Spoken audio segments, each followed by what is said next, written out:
गोकुळीच्या सुखा गोकुळीच्या सुखांत पार नाही लेखा बाळकृष्ण नंदा घरी आनंदल्या नर नारी गुढिया तोरणे करती कथा गाती गाणे बाळकृष्ण नंदा घरी आनंदल्या नर नारी तुका मने छंदे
अंत पार नाही लेखा बाळकृष्ण नंदा घरी आनंदल्या नर नारी गुरुर ब्रह्मा गुरुर विष्णु गुरुर देव महेश्वरा गुरु साक्षात परब्रह्म तस्मै श्री गुरुवे नमः ब्रह्मानंदं परम सुखदं केवलं ज्ञानमूर्ति द्वंद्वातीतं गगन सदृशं तत्त्वमस्यादिलक्षणम् एकं नित्यं विमलमचलं सर्वादि साक्षीभूतं भावातीतं त्रिगुणरहितं श्री सद्गुरु तं नमामि महायोग पीठे तटे भीमरथ्यं वरं पुंडरीकाय धातु मुनीन्द्रे समागत्य तिष्ठं तमानंद कंदं परब्रह्मलिंगं भजे पांडुरंगं Oh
पांडुरंग करू प्रथम नमन दुसरे चरण संतांच्या त्यांच्या कृपादाने कथेचा विस्तार बाबाजी सद्गुरु दास तुका जयाचे केली स्मरण होय सकळ विद्येचे अधिकरण तेची वंदू श्री चरण श्री गुरुचे ते नमस्कारुनी आता अलंकापुरी रम्य सिंहासनस्थ पदांभोज तेजस पुरदिका प्रदेश विधींद्रादि देवे सदा स्तूयमाना समाधीस्थ मूर्त्यो भज ज्ञान ओम नमो ज्ञानेश्वरा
ज्ञानेश्वरा करुणा करा दयाळा तुमचा अनुग्रह लादलो पावन झालो चराचरी मनोजव मारुत तुल्य वेग जितेंद्रियं बुद्धिमता वरिष्ठ वातात्मजवानरयुत मुख्य श्रीरामदूत शरणं प्रपते शरण शरण हनुमंता तुम्हा आलो रामदूता काय भक्ती यांच्या बाटा मजदा व्याव्या शुभटा गोकुळच्या सुखा अंत पार नाही लेखा बाळकृष्ण नंदा घरी आनंदल्या नर नरी प्रस्तुत प्राप्त प्रसंगी प्राप्त स्थळी प्राप्त सेवेसाठी निवडलेला अभंग वैराग्याचे महान मेरू महान भगवत भक्त देहू निवासी संत श्रेष्ठ जगद्गुरु तुकोबाराया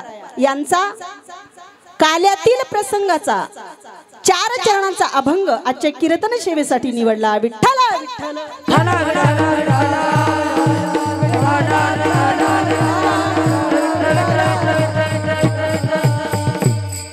जगद्गुरु तुकोबाराया अभंगातून काल्याचं महत्व आणि वैकुंठ नायक जगाचा मालक श्रीकृष्ण परमात्मा या भूतलावरती अवतीर्ण झाला आणि त्याही पेक्षा गोकुळामध्ये त्या ठिकाणी भगवंताच्या अवतार कार्याचं लक्षण वर्णन करून साधू संतांनी सांगितलं आणि तेच साधू संतांचं लक्षण या अभंगामधून गोकुळीच्या सुखा गोकुळामध्ये भगवान परमात्मा अवतीर्ण झाले आणि त्याचं सुख त्या गोकुळच्या लोकांना किती झालं या अभंगातून सर्व त्याच्यातला मर्म आणि त्याच्यातलं महत्व वर्णन जगद्गुरु तुकोबारायांनी करून सांगितलं विठ्ठला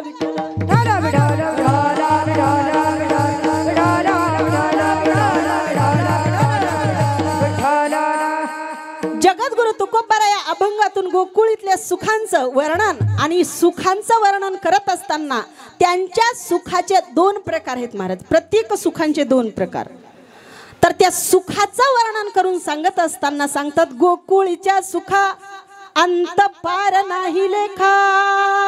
गोकुळीतल्या सुखांना, गोकुळीतल्या लोकांच्या सुखांना एवढं सुख झालं की त्यांच्या सुखाला अंत नाही, मध्ये नाही आणि शेवटही आरंभही नाही. म्हणजे कसं झालं की जेव्हापासून त्यांना सुख प्राप्त झालं त्याचा कधीही अंत होणार नाही, असं सुख त्यांना प्राप्त झालं. अंत पार नाही लेखा. का बरं? बाळकृष्ण नंदा घरी आनंदल्या नर नारी. बाळकृष्ण नंदाच्या घरी जन्माला आले आणि सगळ्या गोकुळातल्या लोकांना, नर नारी सर्वांनाच त्या ठिकाणी आनंद झाला. त्याचा परिणाम, आनंदाचा परिणाम काय करत होते ते लोक? गुढिया तोरणे करती कथा गाती गाणे. आपल्या आपल्या घरासमोर गुढिया उभारलेल्या आहेत, रांगोळ्या काढल्या आहेत, सुंदरपैकी तोरणं घराला आंब्याच्या पानाचे लावलेले आहेत. असं अनंत प्रकाराने आणि कथा करत आहेत, गाणे गात आहेत. असं आनंदानं त्या ठिकाणी, आनंदाचं वातावरण त्या ठिकाणी वर्णन करून सांगितलं. आणि मग सांगितलं की का बरं एवढे हे लोक करत असतील? जगद्गुरु तुकोबाराय सांगू लागले, जगाचा मालक जन्माला आला आणि त्याच्याकडे सगळ्या लोकांनी बघितलं ना, तर सगळ्या लोकांचं मन त्यानं वेधून घेतलं. तुका मने छंदे मन मोहिले गोविंदे विठ्ठला विठ्ठल.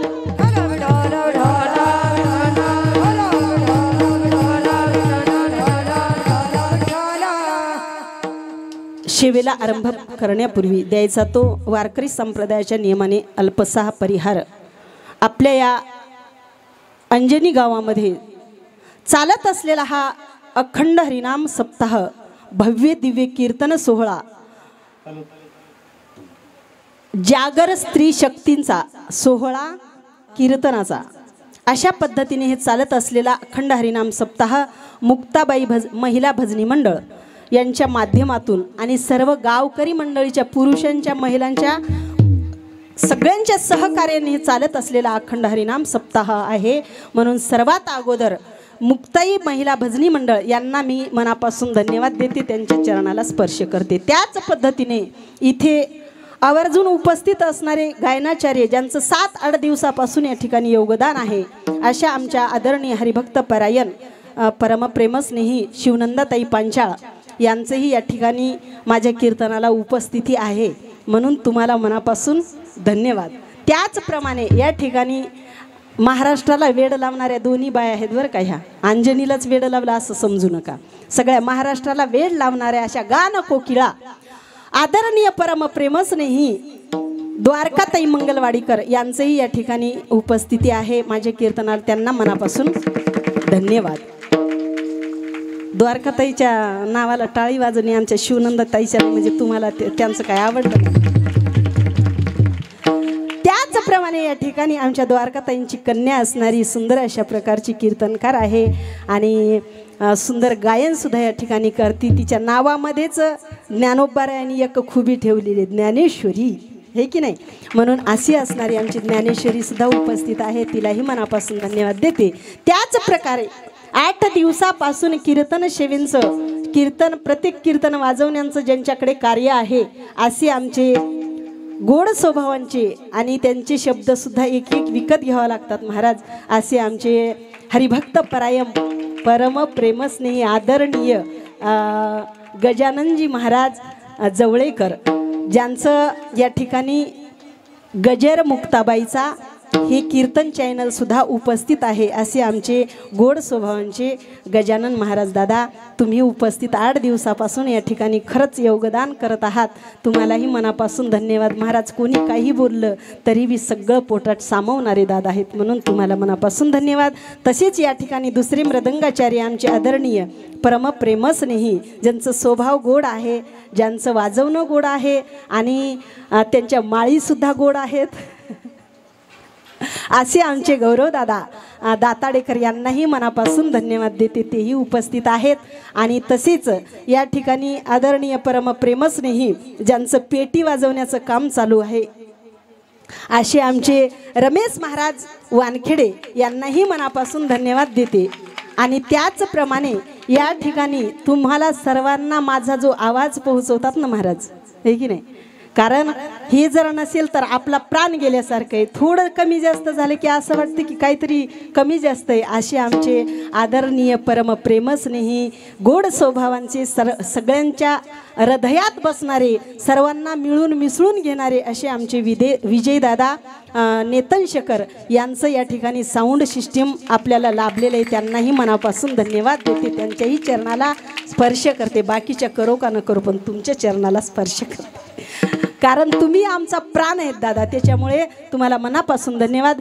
त्याचप्रमाणे या ठिकाणी विनेकरी ताई आहेत आणि त्याचप्रमाणे आमच्या चोपदार ताई सुद्धा आहेत बरं का. आता त्याला चोपदार कोणी म्हणच ना महाराज, का म्हणा ना, कारण त्यांना चोपदाराचा ड्रेस तुम्ही काही घेऊनच देईन झाले हे की नाही.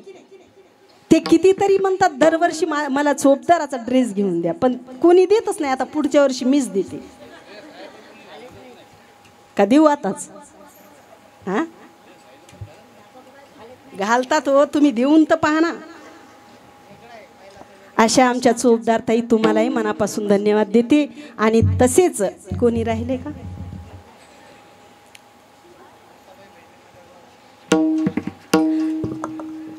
ते आमचे घरचेच लोक आहेत, त्यांना काय नाही तसं. याच कीर्तनाला आवर्जून ज्यांची उपस्थिती आहे महाराज, आपल्याच शिवशेजारचे आहेत असे आदरणीय परमप्रेमस्नेही आमची सगळी पिंपरीकर मंडळी, प्रभाकर भाऊ असतील, हरिभाऊ असतील, आमचे पप्पा असतील, आमच्या ताई असतील, कल्पनाताईचं नाव घेणं गरजेचं आहे बरं का. कारण तुमच्या मनात पुन्हा कल्पना येईल की काय, कोण बाई हे, ही कोण बाई हे, म्हणून कल्पनाचं नाव व्यक्त करावं लागतं बरं का. आमच्या कल्पनाताई उपस्थित आहेत म्हणून तुमच्या सर्वांना एकदा मनापासून धन्यवाद देते तुमच्या चरण. त्याचप्रमाणे ज्यांचं इथे पारायणाचं काम चालू होतं, करत आहेत आणि त्यांचा शेवटही झाला, अशा आमच्या आदरणीय हरिभक्त परायण मथुराताई सुभाष तडस ह्या गजानन महाराजांच्या पारायणाचं पारायण करत होत्या. काही कर्मधर्म संयोगाने जीवनामध्ये सुखदुःखांच्या काहीतरी येत असतात बाधा, म्हणून त्या इथे उपस्थित नाहीत, तरी पण त्यांच्या चरणाला स्पर्श करते. त्यांना मनापासून धन्यवाद देते. आणि तुमच्या सर्व गावकरी मंडळींना एकदा पुनश्चः तुमच्या चरणाला स्पर्श करून सर्वांना वंदन करून सेवेला प्रारंभ.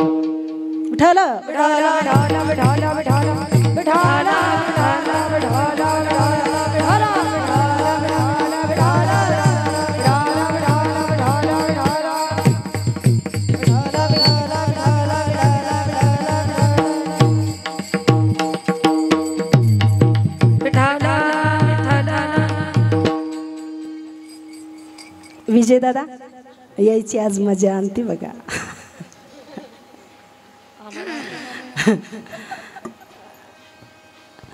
गोकुळच्या सुखा अंत पार नाही लेखा, बाळकृष्ण नंदा घरी आनंदल्या नरनारी. गोकुळीच्या सुखातलं, गोकुळीच्या लोकांच्या सुखाचं वर्णन करत असताना जगद्गुरु तुकोबरायांनी दोन सुखाचं वर्णन सांगितलं महाराज या अभंगामध्ये. कसं तर एका सुखाला जे उत्पन्न झालेलं सुख आहे, ज्या सुखाची उत्पत्ती आहे त्या सुखाचा नाश सांगितलेला आहे. पण ज्या सुखाचा उत्पत्तीच नाही त्या सुखाचा कधीही नाश होत नाही, कधीच नाश होत नाही. कारण ज्ञानोबराय सांगतात जी उत्पन्न झालेली वस्तू आहे तिचा नाश होत असतो, हे की नाही.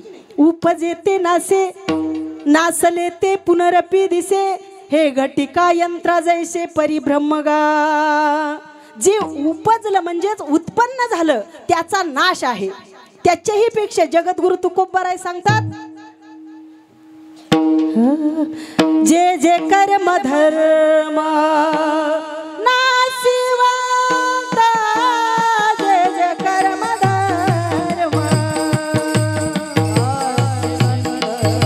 जे जे कर्म धर्म नाशिवंत, जे जे कर्म धर्म. तुका म्हणे आम्हा कळले त्याचे वर्म, तुका म्हणे कळले त्याचे वर्म, तुका म्हणे आम्हा कळले त्याचे वर्म, जे जे कर्म धर्म नाशिवंत जे जे कर्म धर्म नाशिवंत तुका म्हणे आम्हा कळले जाणार वर्म जे जे कर्म धर्म जे जे कर्म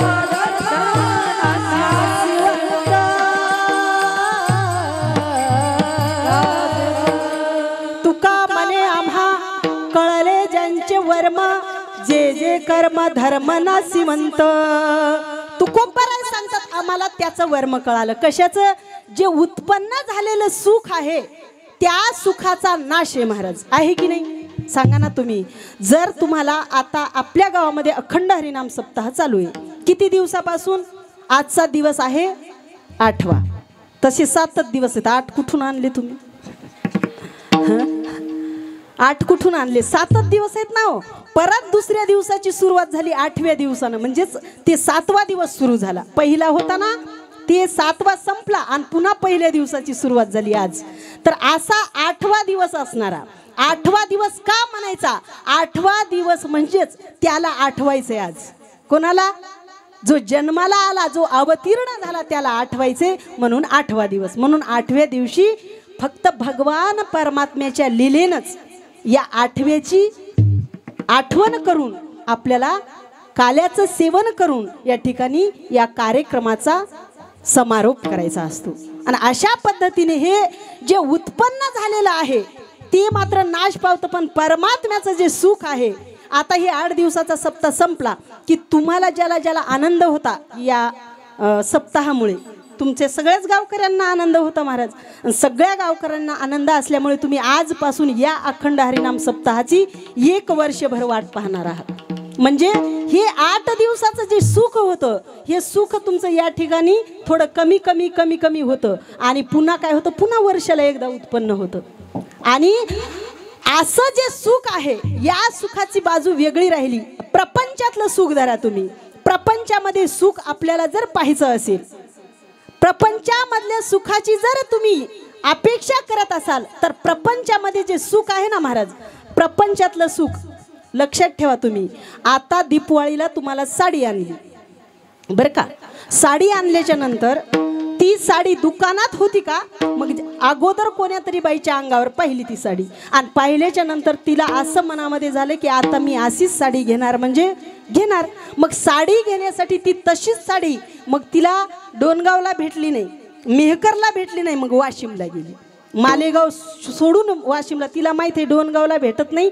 मेहकरला भेटत नाही म्हणजे मालेगावलाही भेटत नाही मग वाशिमला गेली वाशिमला गेल्याच्या नंतर तिने अनेक दुकानं पाहिले त्या दुकानामध्ये तशी एक साडी भेटली भेटल्याच्या नंतर तिला आनंद झाला कधीपासून हा आनंद होता जेव्हा साडी पाहिली दुसऱ्या बाईच्या अंगावर तेव्हापासून मग तो आनंद साडी घेतली आणि 1 दिवस तिनं साडी ती नेसली साडी नेसून 1 दिवस सर्वांना ज्यांना दाखवायची होती का त्या सगळ्यांना भेटून आली ती साडी घालून आणि प्रत्येकाला विचारू लागली कशी दिसायली हो साडी कशी दिसायली हो साडी आता कोणी म्हणायचं छान दिसायली साडी एखादी बाई म्हणायची हो दिसते चांगली आहे काय झालं बरोबर आहे की नाही चांगली त्याच्यात काय एवढं अशा साड्या मी तर पाहिल्या की मग तिचा मूड ऑफ होते महाराज का ही जरा कसं तरी नागडोळे मोडून म्हणली ना साडी जरा आहे चांगली मी पाहिली होती अशी साडी असं म्हणले की तिला वाटते मग अशा साड्या का भरपूर आहेत का काय मग मी तर उगीच घेतली म्हणजे ज्या सुखाची तिच्या अंतःकरणामध्ये इच्छा होती ना की ही साडी मला भेटलीच पाहिजे परंतु ज्या बाईने एखाद्या तिला निराशा दाखवली का तेव्हा तिचं त्या साडीवरचं थोडं थोडं प्रेम कमी झालं बरोबर आहे की नाही कमी झालं आणि मग साडी एकदा कपाटात तिने टाकून दिली पुन्हा तिचं काही मुहूर्त लागला नाही घालण्याचा का लागतंय तुमचा सांगा बरं एका जणीच्या कपाटात कितकाल्या साड्या त्याच्या वरी जर समजा निघल्यात त्या सगळ्या माझ्याच सगळ्यांच्या घरी मोजायला जाते मी गेला आजचा दिवस माझा इथे मला तरी काय काम आहे प्रत्येक बाईकडे साडी परंतु ते सुख कुठपर्यंत जोपर्यंत एकदा माणूस घालतो ना ती साडी असो कोणतीही वस्तू असो एकदा घातली ती घरामध्ये आणून टाकली की पुन्हा तिचं 8 दिवसानं सुख कमी होत असतं हे प्रत्येक गोष्टीचं आहे महाराज नवीन लग्न झालं लग्न व्हायच्या अगोदर कधी बायको येते कधी एकदा आली आली मग तिच्यामध्ये याचं किती दिवस प्रेम टिकून राहतं महाराज? प्रत्येकाला अनुभव इथे कोणी का आहे ब्रह्मचारी, सगळ्यांनाच अनुभव येईल. प्रत्येक जण इथे लग्न करून आलेले आणि ज्याचं नाही झालं ते तसेच बसा, काय टेन्शन घेऊ नका बरं का. आणि झालं ते कर्म धर्म संयोगाने चांगलंच हे समजा झालं तर तुम्हाला म्हणून बरं गौरव दादा, तुम्हाला सोडून बोलायले नाहीतर तुम्ही तुमच्याच अंगावर घेता. ज्याचं राहिलंय ना त्यांनी एवढी अपेक्षा काही करू नका. झालं ना, मुकट्यानंच केलं काय बरं. तर प्रत्येकांना माहित आहे की जीवनामध्ये सुख किती दिवस बायको देत असती. सगळ्यात अगोदर आली ना महाराज बायको, तर ते म्हणत असतो ही माझी चंद्रमुखी आहे, चंद्रमुखी हे का नाही. आता जाऊ द्या, पुढचं तुम्हाला सगळ्या महाराजांच्या तोंडातून ऐकून घेण्यापेक्षा माझ्या कशाला घेता, प्रत्येकांच्या तोंडातून निघतच आहे. आणि तुम्हाला कशाला सांगायची गरज आहे हो, तुम्ही तिथूनच तापून आलेले आहेत इकडे. खरंच सांगू महाराज, कीर्तनात माणूस समाधान प्राप्त व्हावं याच्यासाठी येत असतं, हे की नाही. सगळे जण या प्रपंचामध्ये तापून इथे ज्ञानमंडपात आलेले, कोणीच असं नाही की प्रपंचात त्याला दुःख नाही असं समजूच नका महाराज. प्रत्येकाच्या चेहऱ्यावर दुःखाची छट्टा प्रपंचामध्ये आहे, ही 101% लिहून घ्या प्रत्येकाच्या. माझ्या सहित इथे मी सुद्धा रिकामी नाही. प्रत्येकाच्या अंतक ज्यानं प्रपंच उभा केला त्याला दुःख आहे, कोणीही पद्धतीने का होईना, परंतु त्याला दुःख आहे महाराज. जेव्हा दुःख त्याच्यामध्ये होतं ना तेव्हा तो भगवंताकडे येतो, हे की नाही ताई. कारण काकड्यात सुंदर प्रमाण आहे त्याचं. संसाराच्या तापे तापलो मी देवा, संसाराच्या तापे तापलो मी देवा, तापलो मी देवा, संसाराचा ताप तापलो मी देवा, संसाराच्या तापे तापलो मी देवा, संसाराच्या तापे तापलो मी देवा, संसाराचा ताप तापलो मी देवा, संसाराचा ताप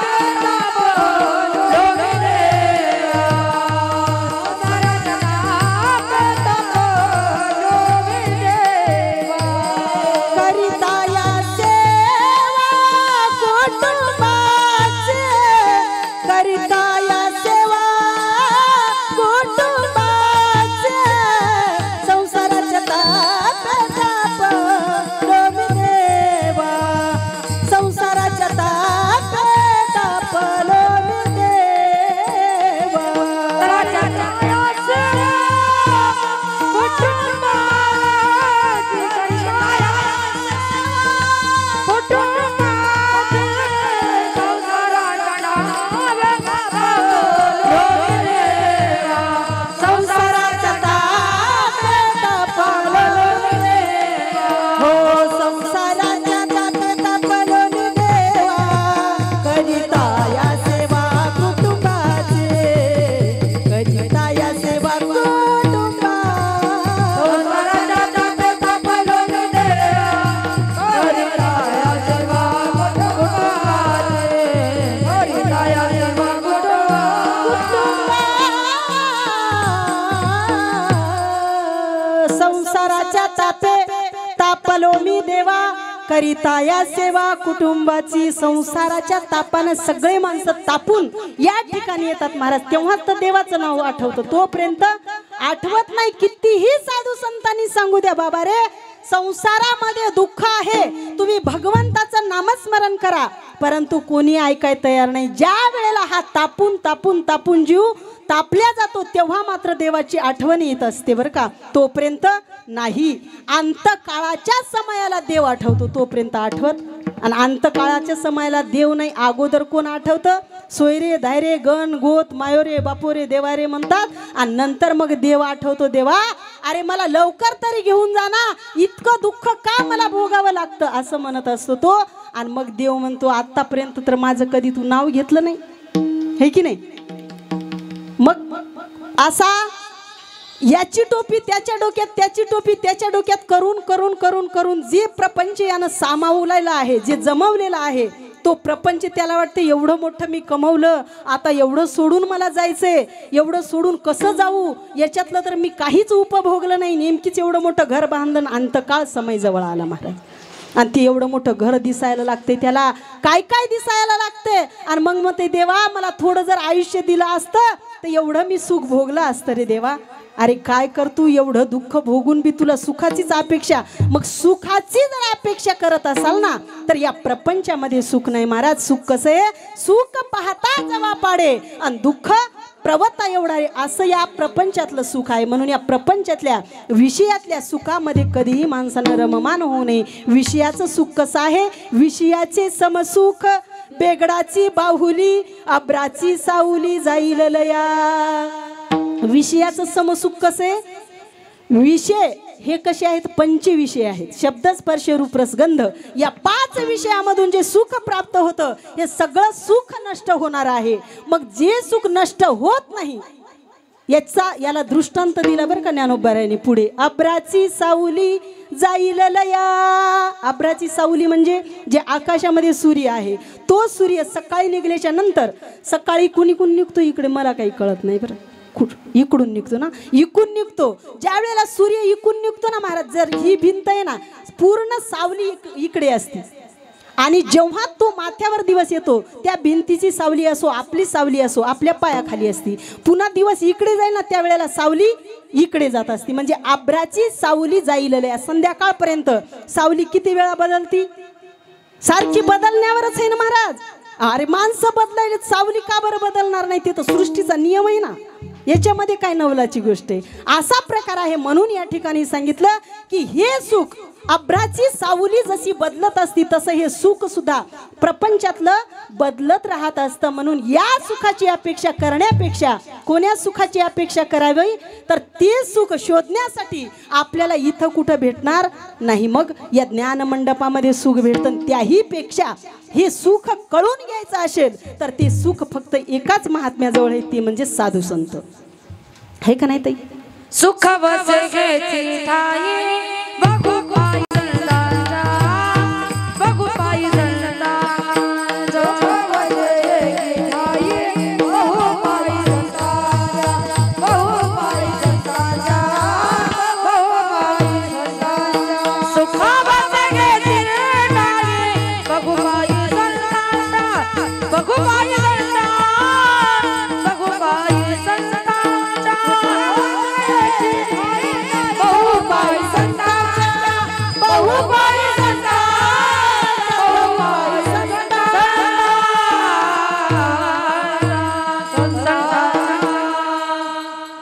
सुख वसे एके ठाई बहुपायी संताच्या. सुख फक्त एकाच ठिकाणी आहे आणि ते सुख आपल्याला जर पाहायचं असेल, आता हे सुखच आहे बरं का. सुख वसे एके ठाई बहुपायी संताच्या. सुख फक्त संताच्या पायाजवळ आहे. म्हणून संताच्या पायाजवळ सुख आहे. तर पायाचं काय करावं, धरावं पायानं वरी. संतांना हे करावं का पायाजवळ सुख शोधण्यासाठी? अरे धरावे ते पाय आधी आधी, धरावे ते पाय आधी आधी, धरावे ते पाय आधी आधी, धरावे ते पाय. सद्गुरु वाचोने सापडे ना सोय.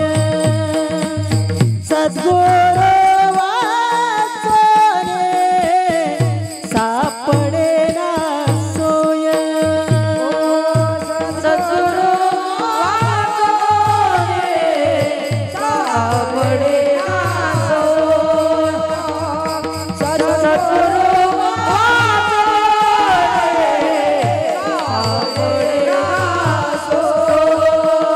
धरावे ते पाय आधी आधी,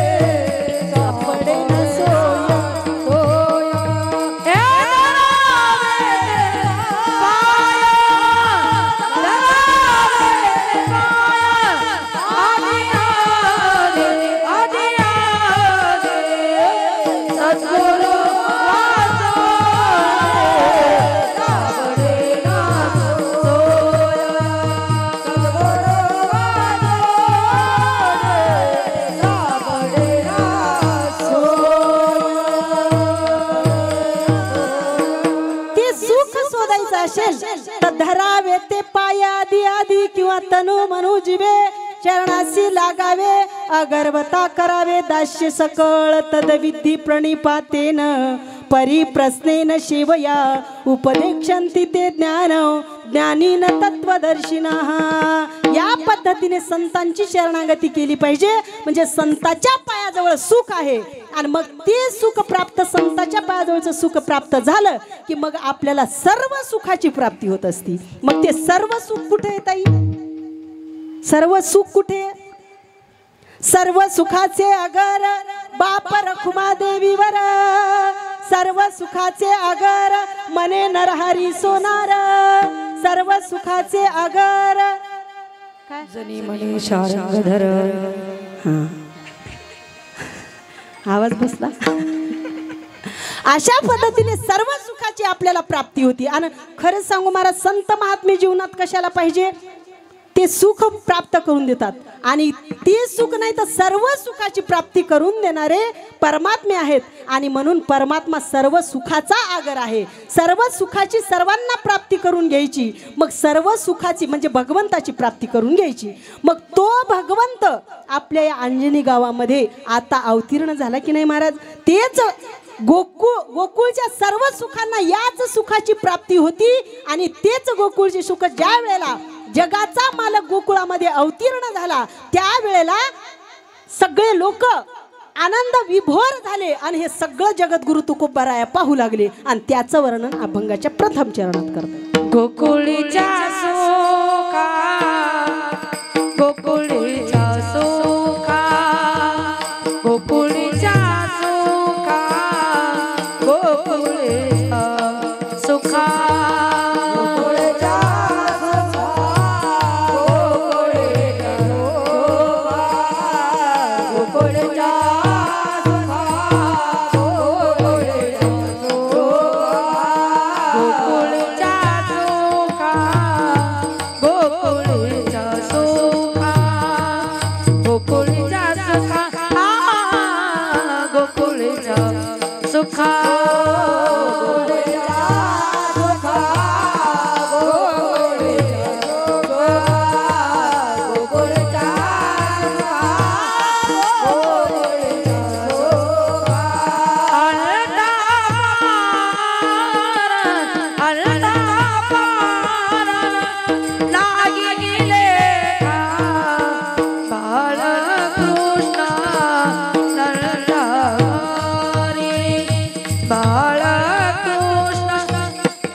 सुखा अंत पार नाही लेखा, बाळकृष्ण नंदा घरी आनंदल्या नर नारी।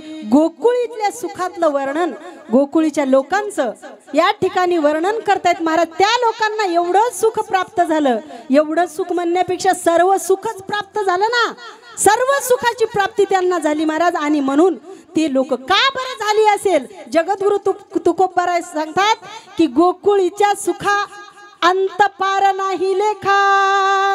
असं हे सुख ज्या वेळेला प्राप्त झालं ते सुख म्हणजे असं तसं नाही महाराज। शास्त्रामध्ये सुखाचे प्रकार सांगितले, म्हणजे 4 प्रकार सांगितले बरं का। एक सुख आहे त्याला अनादि अनंत म्हटलं जातं। काय? अनादि अनंत म्हणजेच ज्याला उत्पत्ती नाही तो अनादि आहे, म्हणजे त्याचा कोणीही अंत करू शकत नाही असं असणार सुख अनादि अनंत। आणि दुसरं आहे साधी शांत प्रकार। लक्षात ठेवा, तुम्हाला कळणार नाही का? कळतं इथे ज्याचं जास्त शास्त्र श्रवण झालं त्याला 100% हे मुद्दे कळतील बरं का। कारण साधी शांत, आता साधी शांत कशाला म्हणावं? साधी म्हणजे उत्पन्न होणे आणि शांत म्हणजे नष्ट पावणे। शास्त्राची भाषाच लय वेगळी महाराज. का एवढी अवघड दिली असेल मलाच कळत नाही. सरळ सरळ सोपं सांगायचं ना, उत्पन्न झालं नष्ट झालं, पण नाही सांगितलं तसं. डोके खराब व्हायचे धंदे का नाही. मग तुम्ही म्हणाल ते जर खराब व्हायचे धंदे मग कशाला त्याच्यात आम्ही इकडेच बरे प्रपंचात. इकडून वळता वळता आमची परेशानी व्हायली. आमची नाही, सगळे साधू संतांनी हेच केलं ना महाराज. आमचे गुरु महाराज म्हणत होते, अरे मोठीच्या मोठी एका वळईला आग लागलेली, आग लागली, सगळ्या दुनियेलाच लागली महाराज आग. आणि मग त्या वळईतल्या पेंढ्या काय म्हणायचं का, काढून दमाना थांबा जेवण होऊ द्या. आग लागल्याच्या नंतर ताबडतोब जावं की म्हणले नाही नाही जाऊ ना, जरा थांबा ना. अरे ते काय थांबायची गोष्ट आहे काय. आग लागलेल्या ठिकाणी कुठं थांबाय जमत नाही महाराज. महाराज म्हणत होते आमचे, अरे जेवढ्या जेवढ्या पेंड्या निघतील ना तेवढ्या काढण्याचे प्रयत्न करा. जळायलेल्या तर आहेतच, याच्यात काही संशय नाही, परंतु जेवढ्या आपल्या हाताने निघतायत ना तेवढ्या काढण्याचे प्रयत्न करा. का ये येरी तरी लोक बुडते हे जन न देखवे डोळा, येतो कळवळा म्हणून या. अरे हे जन बुडतच आहे, याच्यामध्ये काहीही संशय नाही. बुडणारे बुडणारच आहेत. त्याला किती वळण्याचा प्रयत्न केला तरी ते म्हणतात नाही नाही आम्हाला इकडंच गार गार लागायला. त्या अग्नीमधून जर इकडे वढायला लागलं ना ते म्हणतात नाही नाही इकडे एअरकूलची हवा लागायली, तिकडं काय आहे. म्हणून ते तिकडेच जातात महाराज, तिकडेच जाण्याचे प्रयत्न करतायत. म्हणून महाराज म्हणतात जेवढे येतात ना त्या वळईतून जेवढ्या पेंड्या निघतात तेवढ्या काढण्याचे प्रयत्न करा. अरे हे जे ज्ञान आहे ना, हे ज्ञान हे कधीही नष्ट न होणार आहे. आणि मग नष्ट न होणारी वस्तू आहे ना ही घेतली पाहिजे ना. जे नष्ट होते माणसं त्याच्या पाठीमागे लागलेली. आता या सगळ्या सृष्टीमधल्या गोष्टी नष्ट होणार आहे, पण या सृष्टीच्या प्रत्येक गोष्टी माणसाला आवडतात. पण जे नष्ट होत नाही ते कोणी घ्यायला तयार कोणी नाही महाराज घ्यायला. पण आमचे महाराज सांगत होते, अरे शेवी तो हा रस वाटी तो अनिका, घ्या रे होऊ नका रान भरी. प्रत्येकानं माणसानं सेवन केलं ना जेवढं आपल्याला ज्ञान येतं तेवढं समोरच्यांना सांगावं. का बरं, कारण याच्या आपल्या पोटामध्ये काही अंडे देणार आहे का ज्ञान नाही ना. जर आपण समोरच्याला दिलं ना महाराज त्याची उत्पत्ती जास्त होत असते.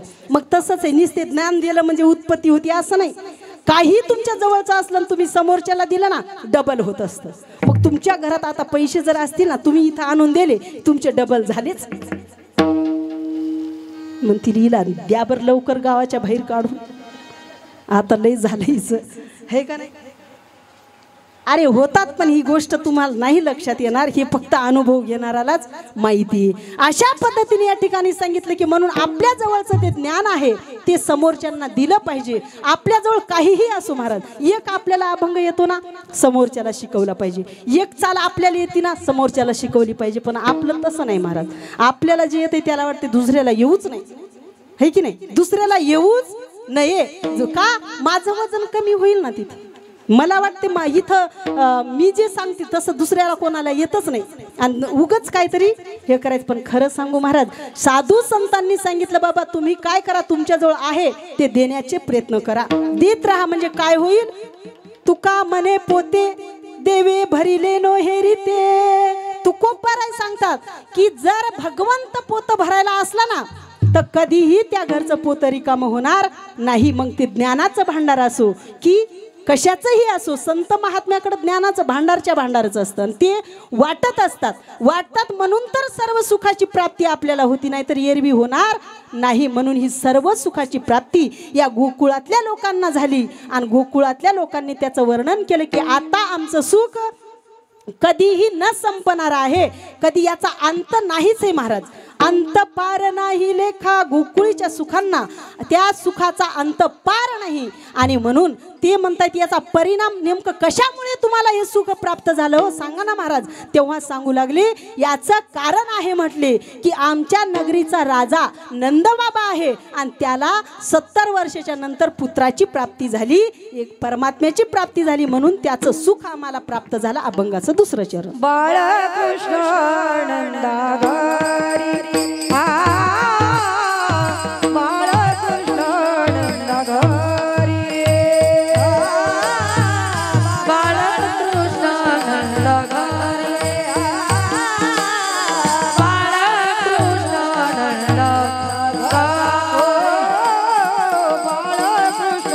नंदाघरी बाळकृष्ण नंदाघरी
कृष्ण नंदा घरी आनंदल्या नरनारी। याचा परिणाम हे सुख आम्हाला का प्राप्त झालं? नंद बाबाच्या घरी पुत्र जन्माला आला, बाळ कृष्ण नंदा घरी आनंदल्या नरनारी। सर्व त्या गोकुळातल्या लोकांना, नारींना, नरांना सर्वांना आनंद झाला महाराज। एवढा आनंद झाला की काय सांगावं। त्या सांगू लागल्या,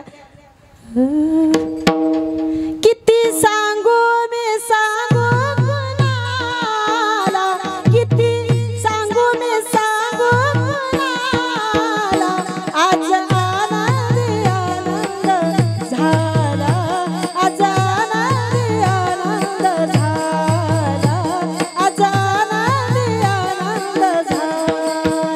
किती सांगू मी सांगू कुणाला, किती सांगू मी सांगू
शिवनंदाताईचं लय हे व्हायला, पण काय करावं, एवढं लिंबू पिलं तिनं,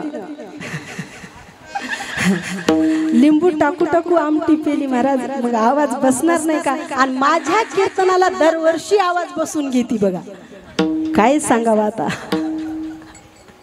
आणि काल असं म्हणायला गेले तर म्हणे मला कथेमध्ये का बसवती, मग तू कथेत नाही जर बसवलं तर मग मी काल्याचं कीर्तन असं दंदन करते तुझं, असं काय सांगा महाराज। आता सगळ्याच गोष्टीला त्यांची मला गरज आहे ना, आणि म्हणून त्यांचा आवाज बसला। ताई खरंच तुमचा आवाज नसता बसला तर मला काही सुद्धा म्हणायची गरज नसती पडली। म्हणून या ठिकाणी सगळ्या गोकुळातल्या लोकांना एवढा आनंद झाला महाराज, त्या आनंदाचं वर्णन करून सांगत होते, किती सांगू मी सांगू कुणाला, किती सांगू मी सांगू कुणाला, आज आनंदी आनंद झाला, आज आनंदी आनंद झाला, आज आनंदी आनंद झाला। अशा प्रकाराने आनंद झाला महाराज। सर्व नर आणि नारींना सर्वांना आनंद झाला, आणि आनंदाच्या भरामध्ये सगळ्या गवळणी एकमेकींना सांगू लागल्या, ग बाई काय सांगावं तुला, नंदाच्या घरी एवढं सुंदर बाळ जन्माला आलं, एवढं मनमोहक बाळ जन्माला आलं, चला ना आपण बघायला जाऊ। आणि सगळ्या गवळणी महाराज एकमेकीला सांगू लागल्या, गवळण म्हणती गवळणीला पुत्र झाला यशोदेला।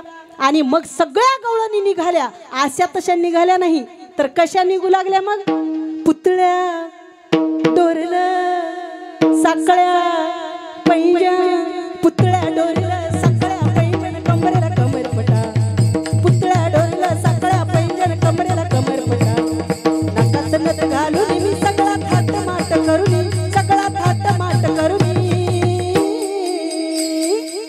नेसले ग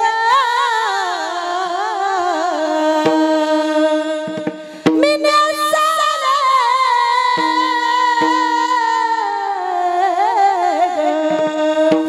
मी नेसले चालू पैठणचा नेसले ग चालू पैठणचा नेसले ग चालू पैठणचा नेसले ग चालू पैठणचा नेसले ग चालू पैठणचा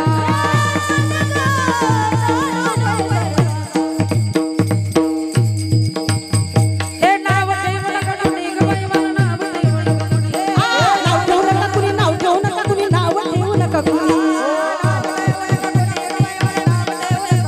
हे नाव ठेवू नका कुणी नाव ठेवू नका कुणी नाव ठेवू नका कुणी पुतळ्या डोरला साकळ्या पैंजण पुतळ्या डोरला साकळ्या पैंजण कमरेला कमरपडा नाकात नथ घालून मी सगळा ताटमाट करून सगळा ताटमाट करून नेसले ग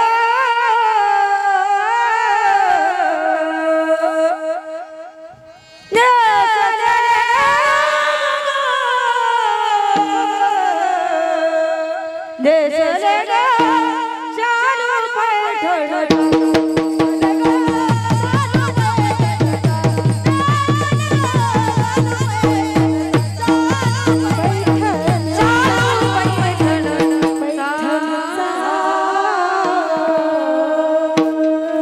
अशा प्रकाराने सगळा शृंगार करून सगळ्या गवळणी नंदबाबाच्या घरी जाऊ लागल्या आणि घरी गेल्याच्या नंतर सगळ्या गवळणीनं परमात्म्याला पाहिलं. महाराज नुसतं पाहिलं तर इतक्या वेड्या झाल्या. पाहिल्याबरोबर गवळणी वेड्या का झाल्या असतील हो? कारण तो जगाचा मालक होता ना. आज जगाचा मालक अवतार कार्य धारण करून आला होता आणि मग वेड्या झालेल्या गवळणी कृष्णाकडे पाहून प्रत्येक गवळणी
पाहिल्याबरोबर त्या काय झालं सगळ्या गवळणी मोहून गेल्या. त्यांना वेद लागला महाराज. अशा प्रकाराने गवळणी सगळ्या मोहित झाल्या. मोहित होऊन त्याच्याकडे प्रत्येक जण गवळण म्हणू लागली की हे परमात्मा जर माझा पती झाला तर. कोणाला असं वाटत होतं ज्या म्हाताऱ्या गवळणी त्यांना वाटत होता माझा पुत्र असता तर. प्रत्येकाला ज्याच्या अंतःकरणात जसा भाव आहे तसा भाव परमात्म्यापुढे त्या प्रगट करू लागल्या महाराज. आणि असा लहान असणारा बाळ विठ्ठल विठ्ठल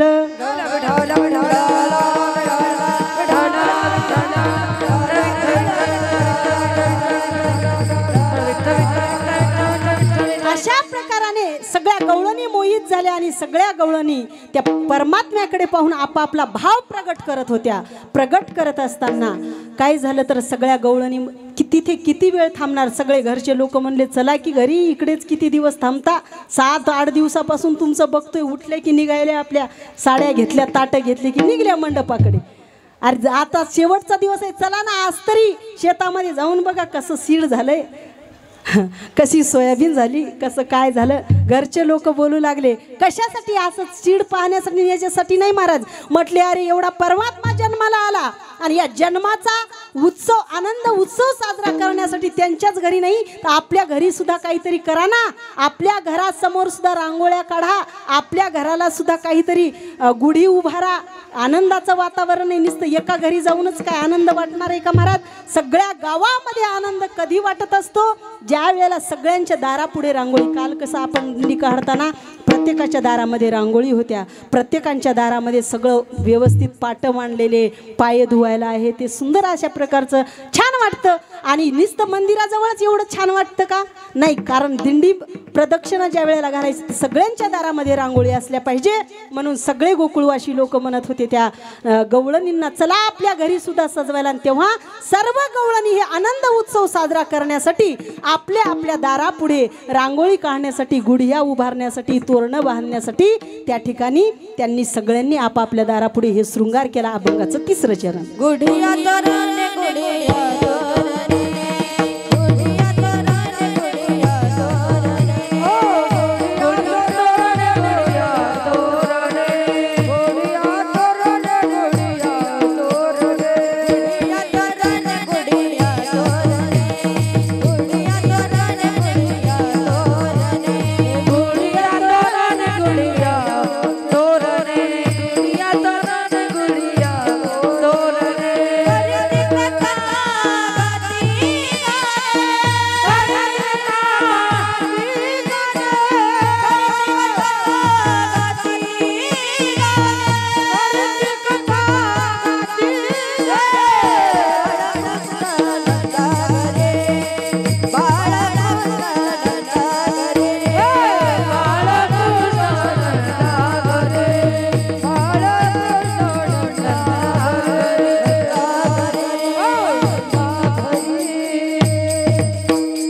गुढिया तोरणे करती कथा गाती गाणे, बाळकृष्ण नंदा घरी आनंदल्या नर नारी. या पद्धतीने सर्व शृंगार केला महाराज.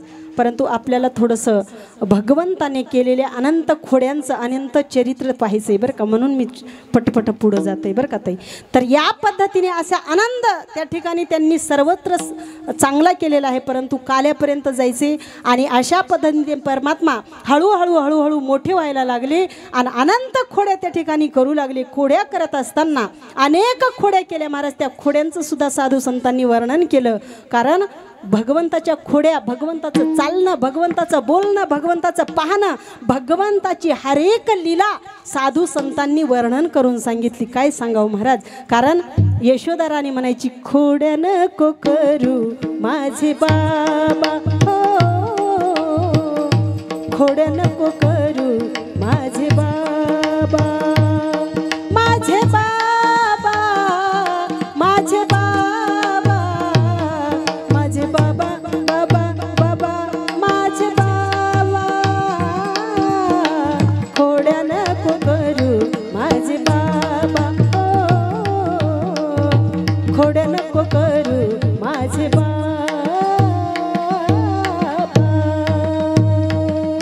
यशोदा राणी आपल्या बाळाला म्हणायची, बाळा खोड्या करू नको. अनंत खोड्या करू लागला महाराज परमात्मा. गावामध्ये खोड्याच नाही तर मग हळूहळू चोरी सुद्धा करू लागला. चोरी करत असताना सुद्धा प्रत्येकाच्या घरी जायचं, चोऱ्या करायच्या. अनंत चोऱ्या केल्या परमात्म्याने. पण कोणत्या चोऱ्या केल्या? हरी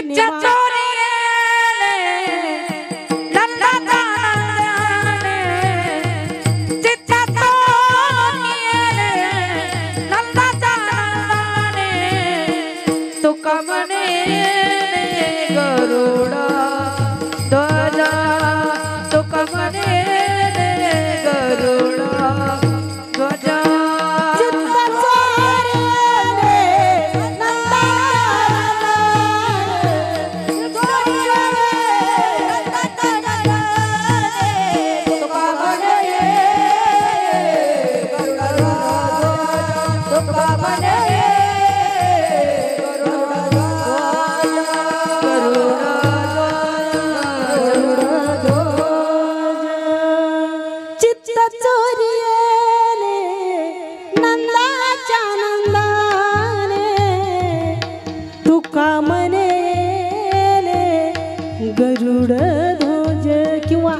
हरिले माझे हरिले चित्त भरवित भरवित भरवित भरवित भरवित विसरले भरवित भरवित भरवित भरवित भरवित विसरले हरिले माझे तुम्ही लपून याचा भवरा आळ घेता शारंग धरा तुम्ही 12 घरच्या 12 गोकुळच्या नारी तुम्ही 12 घरच्या 12 गोकुळच्या नारी तुम्ही 12 घरच्या 12 गोकुळच्या नारी तुम्ही 12 घरच्या 12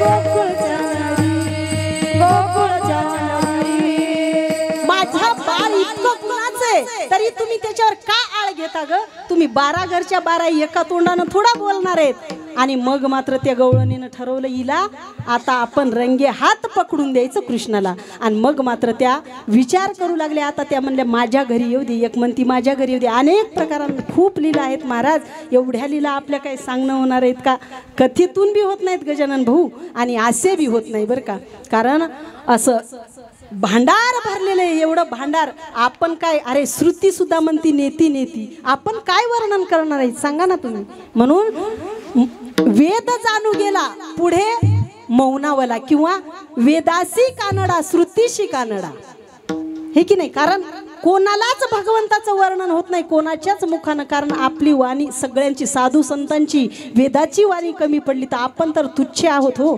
आपलं काय आपण काय वर्णन करणार आहे भगवंताचं असा अनंत कोटी ब्रह्मांड नायक परमात्मा आहे त्या परमात्म्याचं आपण वर्णन करू शकत नाही आणि मग मात्र एक गवळण यशोदेकडे गेली म्हणू लागली यशोदे ग तुला येईल राग यशोदे ग तुला येईल राग यशोदे तुला येईल राग यशोदे तुला येईल राग तुझ्या कानाला काहीतरी सांग ग तुझ्या कृष्णाला काहीतरी सांग ग यशोदे ग तुला येईल राग यशोदे ग तुला येईल राग तुझ्या कानाला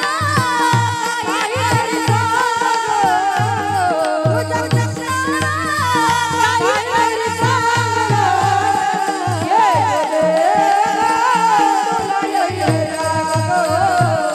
यशोदे तुला येईल राग हो तुला येईल राग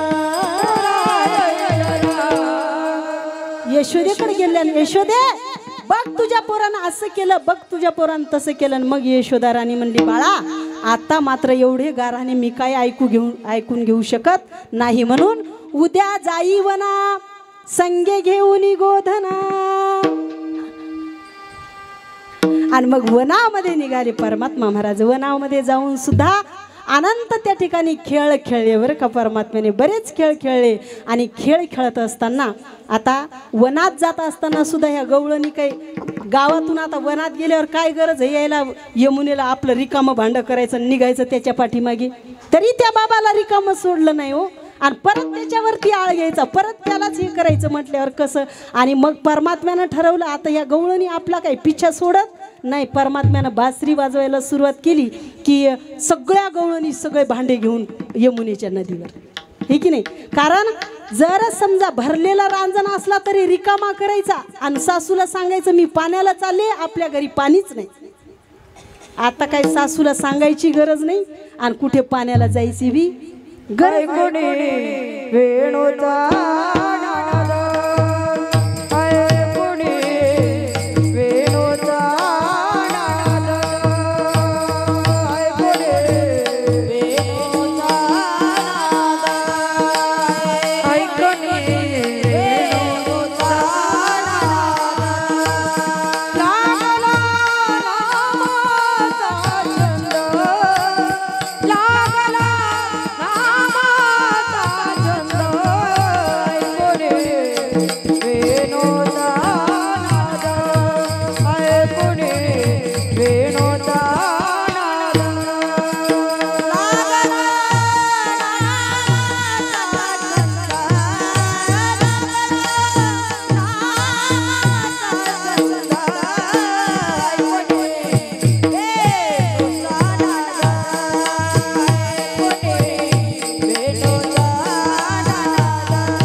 पण त्यांनी प्रेम केलं तर भक्ती केली होती. म्हणतात ना 3 गोष्टी आहेत प्रेमाची व्याख्या करत असताना. जर समजा आपण प्रेम घरातल्या लोकांवरती केलं, सोयऱ्या धायऱ्यावर केलं, या मनुष्याच्या ठिकाणी प्रेम केलं की त्याला नाव काय येतं असतं माहिती आहे का? मोह. आणि वस्तूवर प्रेम केलं, एखादी वस्तू म्हणजे गाडी असेल, ट्रॅक्टर असेल, घोडी असेल, काय आपल्याकडे वस्तू आहे समजा, त्या वस्तूवर जर प्रेम केलं तर त्याला नाव येत असतं आसक्ती. बरोबर आहे का नाही? माणसावर प्रेम केलं की मोह, आणि वस्तूवर प्रेम केलं की आसक्ती, आणि भगवंतावर जर प्रेम केलं तर त्याला नाव येत असतं भक्ती. म्हणून या तिन्हीची व्याख्या प्रेम आहे, परंतु करावं कोणावर हे मात्र ज्याचे त्याच्यावर अवलंबून आहे. जर भगवंतावर जर कराल तर त्याची काय होत असती? भक्ती. म्हणून भगवंतावर प्रेम करणं म्हणजेच भक्ती करणं. या गोपिकांनी जे प्रेम केलं महाराज, तर भगवंतावर भक्ती केली, भक्ती. म्हणून त्यांचं श्रेष्ठ प्रेम असणारं त्या प्रेमाचं प्रकरण या ठिकाणी वर्णन करून सांगतायत की गवळणीनं किती प्रेम केलं. एक क्षण जरी रासलीलेच्या वेळेला, ज्या वेळेला परमात्मा पाहता पाहता त्यांना सोडून निघून गेला ना महाराज, त्यावेळेसची गवळणीची जी अवस्था होती, त्या गवळणी सांगतायत बघा. त्या म्हणतायत की कृष्णा आताच तू इथे होता, आणि आताच, कारण कसे जगाचा मालक ज्याच्या सानिध्यात राहतो त्याला अहंकार तर होणारच ना. अरे एखादा माणूस असेल, त्याची किंमत त्या संग राहणाऱ्याला जरी कळत नसेल, जग सगळं मानत असेल, समजा जग सगळं मानत असेल, पण त्याच्या संगतीत राहणार त्याला वाटतं मला काय रोजच आहे, याचं काय एवढं व्हॅल्यू नाही त्याच्या नजरेमध्ये, कारण त्याला सहज ते माणूस मित्र म्हणून म्हणा किंवा काही म्हणून त्याला प्राप्त झाला, आणि त्याला त्याची काही व्हॅल्यू नाही. पण जेव्हा हे सगळं जग मानायला लागतं ना, त्यावेळेला त्याला वाटतं खरंच याचं जरा किंमत आहे का. आणि मग मात्र त्याची किंमत समोरच्याला कळून देण्यासाठी, सोबतच्याला कळून देण्यासाठी असंच झालं. गवळणीला असं वाटत होतं का जगाचा मालक इतके लोक मानत असतील तरी आम्हाला तर सहजच प्राप्त झाला, आणि गवळणीला थोडासा अहंकार झाला महाराज की हे जगाचा मालक आमच्यासारख्या श्रेष्ठच कोणी नाही जगतामध्ये, कारण जगाचा मालक आमच्या सोबत राहतो. तेव्हा कृष्णाने विचार केला माझ्या भक्ताला अहंकार झालेला आहे, मग याचा नष्ट कसा करायचा. तर मग मात्र भगवान परमात्मा पाहता पाहता विलीन झाले. तेव्हा म्हणू लागले कन्हैया रे कन्हैया रे कन्हैया रे जग जगी कन्हैया रे कन्हैया रे कन्हैया रे जग जगी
अशा प्रकाराने गवळणी म्हणू लागले, देवा आताच तर आमच्या सोबत तू रासलीला करत होता, प्रत्येकी सोबत रासलीला करत होता, पाहता पाहता कुठे विलीन झाला तर परमात्मा राधिकीला घेऊन, एकटीलाच घेऊन बरं का, सगळ्या गवळणी जागच्या जाग्यावर ठेवल्या आणि एकट्याच राधेला घेऊन निघाला महाराज परमात्मा.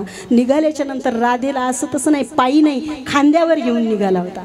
आता राधेला बी अर्ध्या वाटत वनात गेलं का महाराज, कारण का बरं राधेला खांद्यावर घेतलं, कारण ती सगळ्यात जास्त भक्त होती, म्हणजे सगळ्यात जास्त भगवंतावर प्रेम करत होती आणि खांद्यावर घेतलं. बऱ्याच लांब असं वनामध्ये नेलेलं आहे आणि मग राधेलाही थोडासा अहंकार झाला महाराज.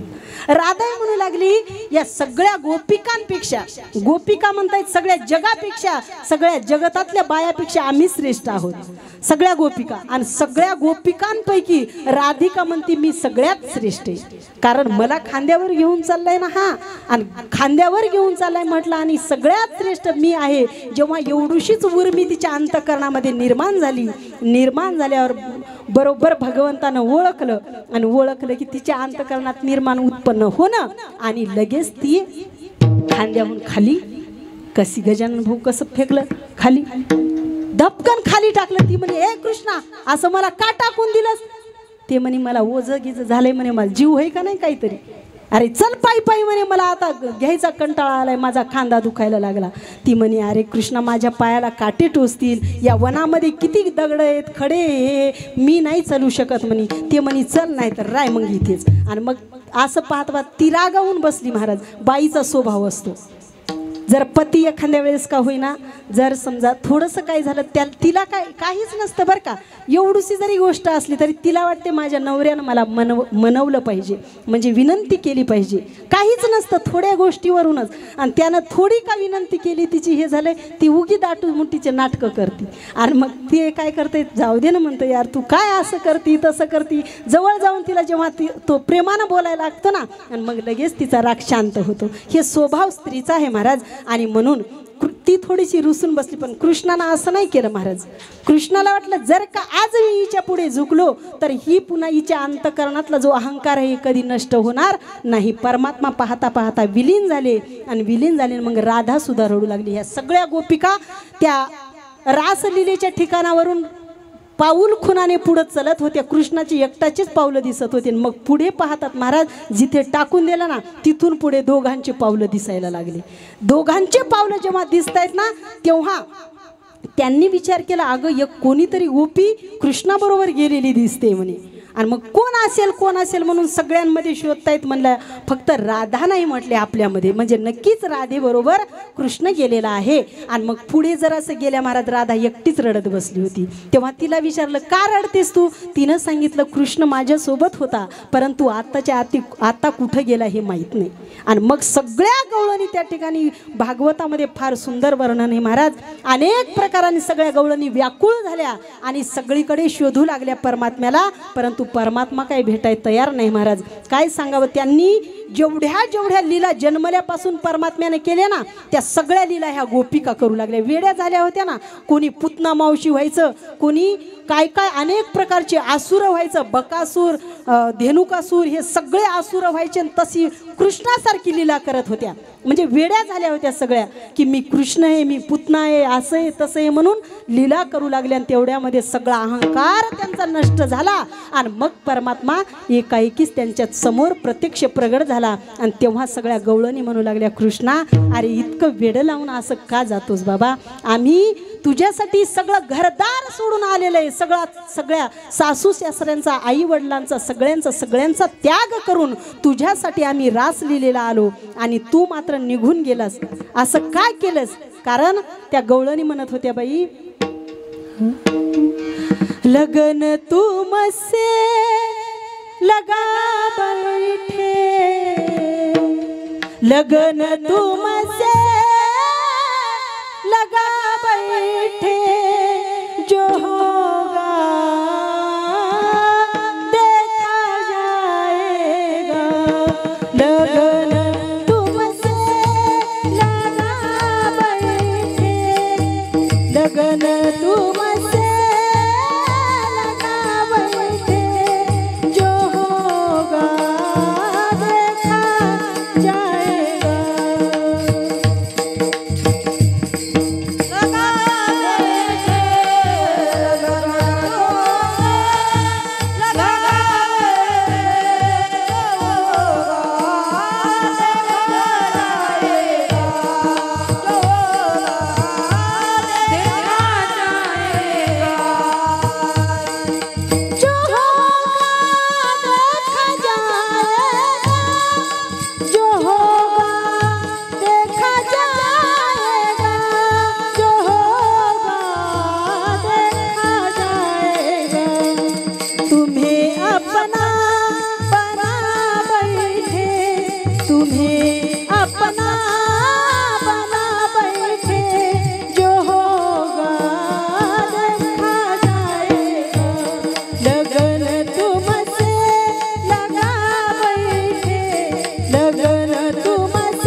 जाएगा दुनिया से डरते थे तो छुप छुप याद करते थे याद करते थे कभी दुनिया से डरते थे तो छुप याद करते थे तो छुप याद करते थे लो अब पर्दा उठा बैठे लो अब पर्दा उठा बैठे जो होगा देखा जाएगा लगन तुमसे लगा मैंने लगन तुमसे लगा बैठे जो होगा देखा जाएगा जो होगा देखा जाएगा होगा देखा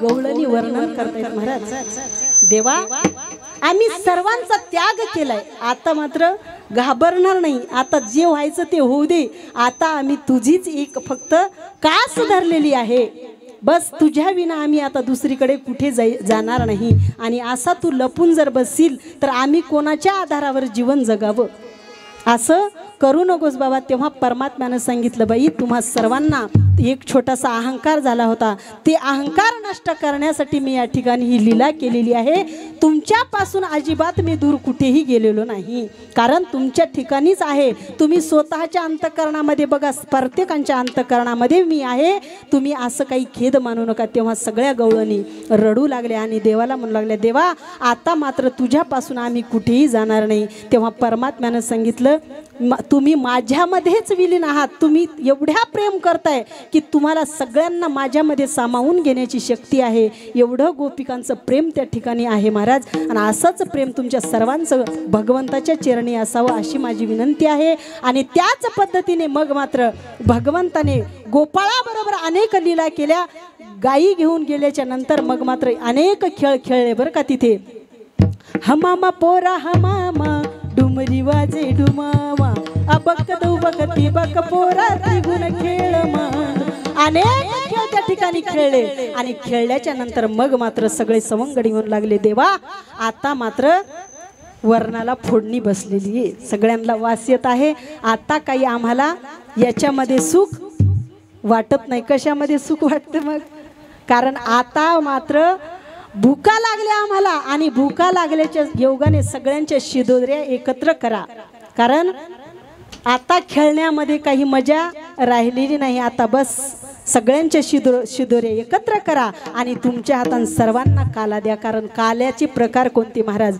जीव ब्रह्म ऐक्य ज्ञानाचा काला आहे जीव शिवांचा काला आहे आणि हे दही भाताचा खिचडी काला आपण जे सगळ्यांना देतो का नाही हे दही भातांचा खिचडी काला आहे हे लाहीचा आणि दह्यांचा हे वेगळा काला परंतु काला कोणता असला पाहिजे काला कोणता करायचा आपल्याला तर जीव आणि ब्रह्म हे दोन काय आहेत हे कळणं महत्त्वाचं आहे ब्रह्म म्हणजे परमात्मा स्वरूप होणं या जीवानं परमात्म्यापर्यंत जाणं हेच एक धैर्य आहे कोणत्या जीवानं जाणं आणि कोणत्या नाही कारण या शरीरामध्ये जो जो जीव जन्माला आला ते या साधन रूपाने साध्यापर्यंत जाणं साधनाने साध्याची प्राप्ती करून घेणं याला जीव ब्रह्म ऐक्य ज्ञानाचा काला कारण जीव आणि शिव वेगळे आहेत का जीव शिव सम सांगितलेले ज्ञानोबरायांनी म्हणून जीव आणि शिव समच आहे परंतु कल्पना अविद्या येणे झाला जीव मायोपाधी शिव बोली जत कारण काय झालं कल्पना अनेक प्रकारचे आपण करतोय ना म्हणून आपल्याला या ठिकाणी जीव रूपाला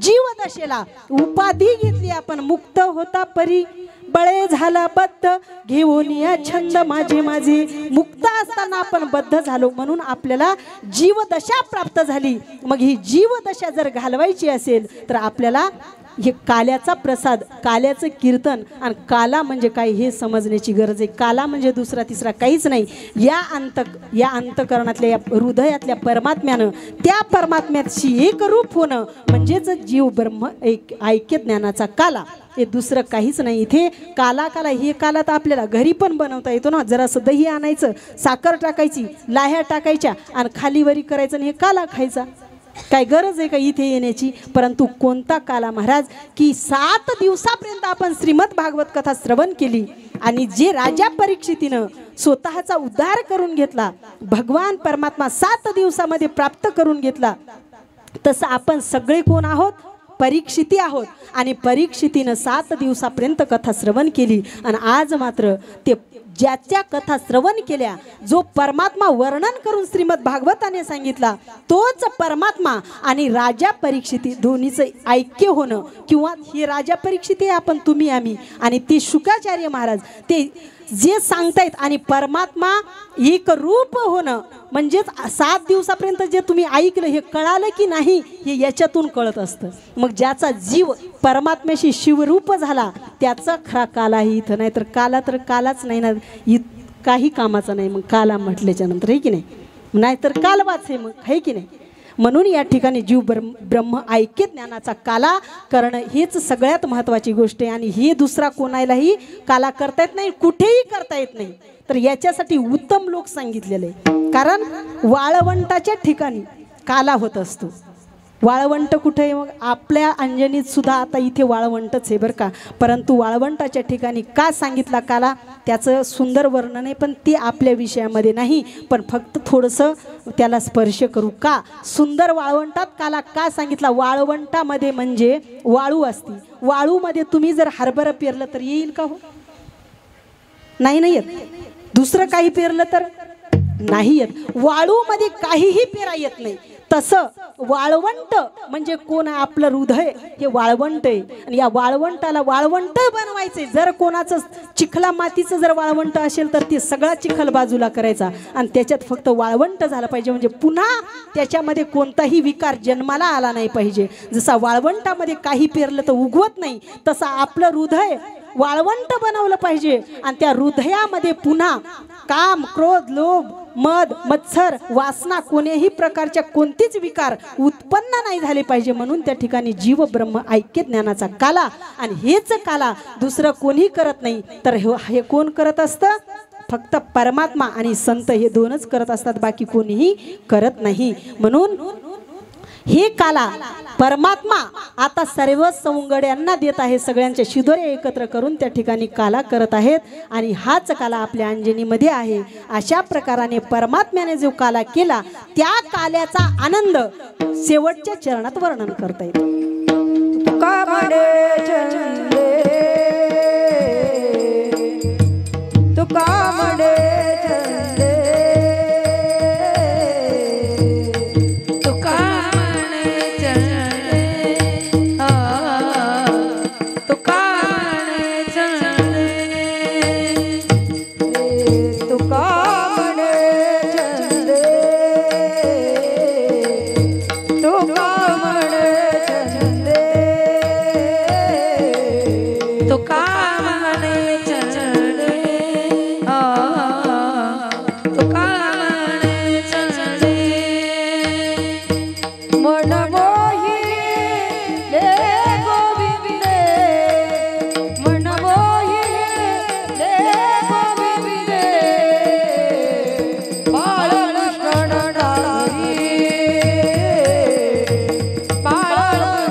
सगळ्यांनी एकदा वरती हात करा, सगळ्यांनी भजन करायचं.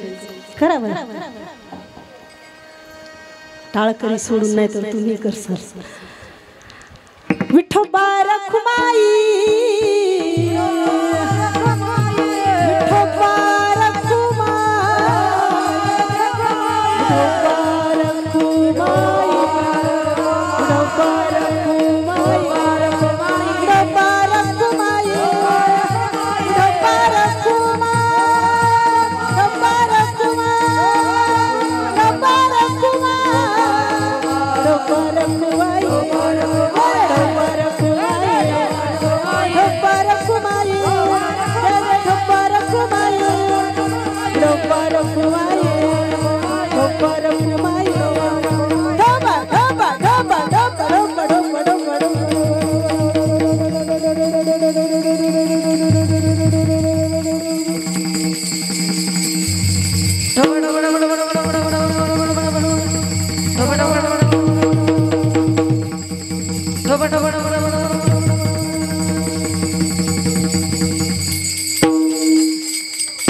खाली बघा.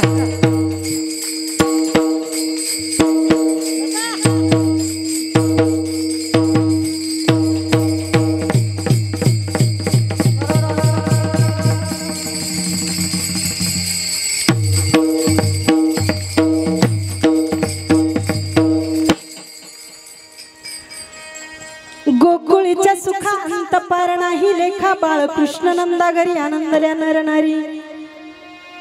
या अभंगाचा असाच अर्थ असेल असं मी सांगत नाही. चालता चालता दोन शब्द मी मागे का ठेवलेले आहेत, कारण आजची माझी जी कीर्तन सेवा आहे, असे माझ्या कीर्तन सेवेचे यजमान जे आहेत ते म्हणजे आमचे आदरणीय श्रीमद भागवत कथा माझी होती ना, त्यावेळेला माझी फराळाची व्यवस्था त्यांच्याकडेच होती. कारण फार प्रेम त्यांचं, अतिशय प्रेम. महाराज एवढं त्यांनी एवढी सोय केली. मी म्हणते ना, तेव्हापासून अंजनीत मला म्हणजे मी काही उपवास धरला बी नाही तेव्हापासून, आणि तशी फराळाची सोय एवढी त्यांनी उत्तम अशा प्रकाराने केली. आणि कर्मधर्म संयोगाने त्यांच्या जीवनामध्ये मोठा दुःखाचा डोंगर कोसळला महाराज. कारण ते या सप्ताहामध्ये तेव्हापासूनही अग्रसर आहेत आणि सहकार्यसुद्धा त्यांचं भरभरून आहे. दोघांचंही पती पत्नींचं या ठिकाणी अतिशय, कारण दारासमोरच त्यांचं मंदिर आहे. आणि विशेष म्हणजे ते फार प्रेम करतात परमार्थावरती.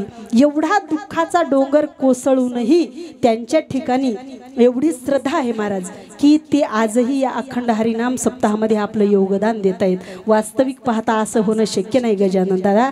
त्यांचा पाहता पाहता मुलगा इतका म्हणजे त्याचं सुख आता त्यांना प्राप्त होणार. आणि एवढ्यामध्ये मुलाने जसा सूर्य नेमकंच आता झोपेतून उठलं, सूर्य उगवायचा, त्यांची सूर्याची चांगले किरणं बघायची, आणि त्याच वेळेला जर सूर्य मावळत असेल तर किती मोठं दुःख आहे.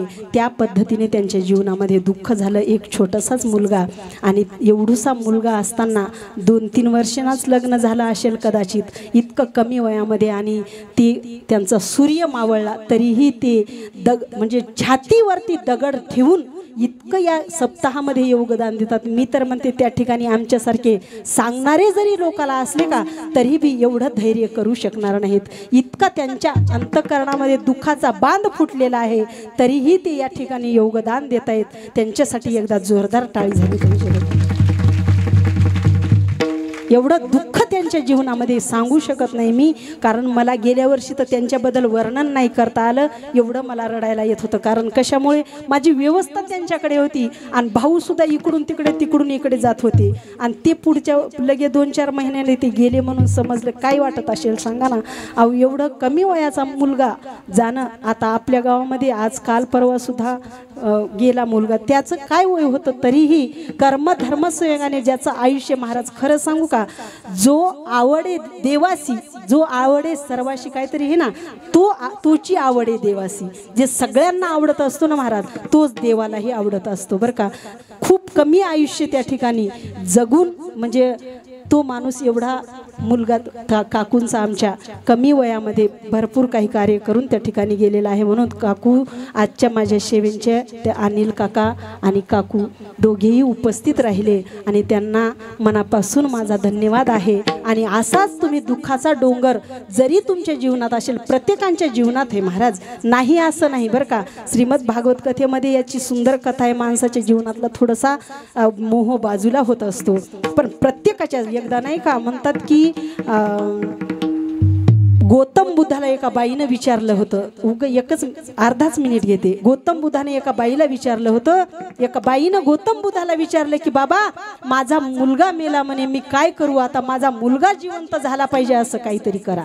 ते म्हणे बाबा एकदा मुलगा जर समजा या प्राण निघून गेला देहातला तर पुन्हा तिथे येणे शक्य नाही। ते म्हणे मग तुम्ही महाराजच कशाचे माझा मुलगा जिवंत करत नाहीत? तर ते म्हणे ठीक आहे बाई, तुला असं वाटते ना, तुझा असा संशय आहे ना की महाराज आम्ही नाही, आणि जर तुझा मुलगा जिवंत झाला तरच आम्ही महाराज आहे, ठीक आहे तुझा मुलगा जिवंत करून देतो, परंतु तू अशा घरचं दूध आण म्हणे ज्या घरी मनुष्यच मेला नाही, त्याच घरचं दूध आण। आता सांगा, सगळा गाव फिरला तिनं, पूर्ण गाव फिरला, प्रत्येक घरी जाऊ लागली म्हणे तुमच्या घरी माणूस मेलं का कोणीतरी? मग ती सगळे बाई म्हणायचे आमच्या म्हणजे आमचे सासरे मेले, कोणी म्हणायचं आमच्या सासऱ्याचा वडील वारला, म्हणजे असं कोणी ना कोणी, अरे सगळेच मरतात ना, आजा मेला, पंजा मेला, बाप मसना गेला, देखत देखत नातू पंतू तोही तैसा झाला, सगळेच मरत असतात। परंतु मग शेवटी त्या बाईला प्रत्येक घरी जाऊन एकाही घरी म्हणजे एकही घर असं नाही निघालं की त्या घरचं मनुष्य मेलं नाही। आणि मग शेवटी ती बाई हताश होऊन पुन्हा गौतम बुद्धाकडे गेली आणि म्हणू लागली महाराज एकही घर नाही हो असं की त्या घरी माणूस मेलं नाही? मग ते म्हणे बाई असंच हे म्हणे, कोण्या घरी असं नाही की माणूस मेलं नाही, प्रत्येक घरी मनुष्य मेलेला आहे, म्हणून तू एवढं दुःख करू नको। तितक्यातून त्या बाईला उपदेश झाला महाराज की खरं आहे, या सृष्टीवर आताच सांगितलं मी, जो जन्माला आला तो जातच असतो, फक्त जाण्या जाण्याची पद्धत वेगळी महाराज। जरा थोडं पिकलं पान झालं गेलं त्याचं काही वाटत नाही, परंतु जो नेमकीच फुलायला लागलं आणि ते जाणं म्हणजे त्याचं दुःख तर प्रत्येकाला होत असतं। म्हणून माझ्या काकाला आणि काकूला ईश्वरानं अशी शक्ती द्यावी की त्यांनी प्रत्येक कार्यक्रमामध्ये नाही, त्यांचं जीवन त्यांचा प्रपंच सुद्धा असं म्हणजे मागे राहू नये, त्यांना एवढी भगवंताने शक्ती द्यावी की त्यांना हे दुःखाचा डोंगर पार करता आला पाहिजे, एवढी मी ईश्वराचरणी प्रार्थना करते आणि याच ठिकाणी सेवेला विराम देते। खाण्याचा ज्ञानेश्वरा मावली ज्ञानराज माऊली तुकाराम।